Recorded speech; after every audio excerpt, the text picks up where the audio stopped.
Magandang buhay kabayan. Ako nga pala si Riker Ramos. Dati din akong empleyado pero ngayon isa na akong online entrepreneur. Ang pag-uusapan natin ay inflation. Ano nga ba ang inflation rate?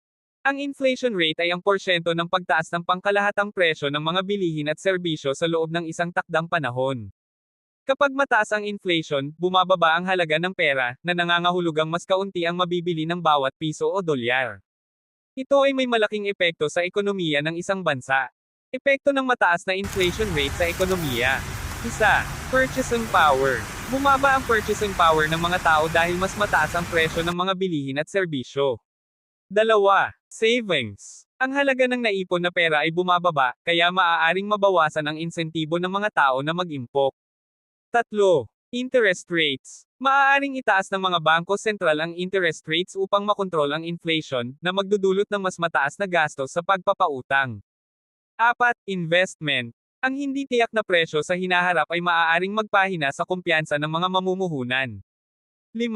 Income redistribution. Ang inflation ay maaaring magdulot ng hindi pantay na epekto sa iba't ibang sektor ng lipunan, partikular na sa mga fixed income earners.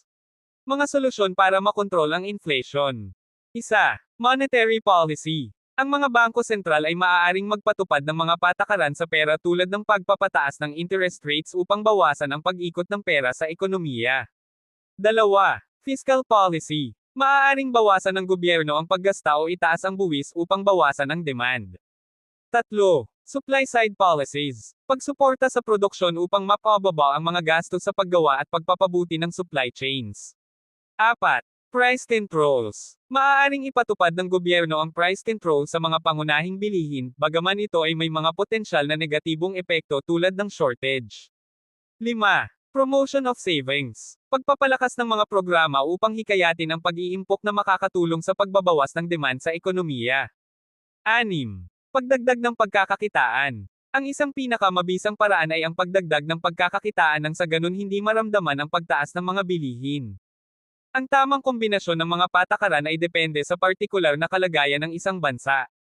Mahalaga rin ang maingat at balanseng pagplano upang maiwasan ang mga negatibong epekto ng labis na pagtugon sa inflation.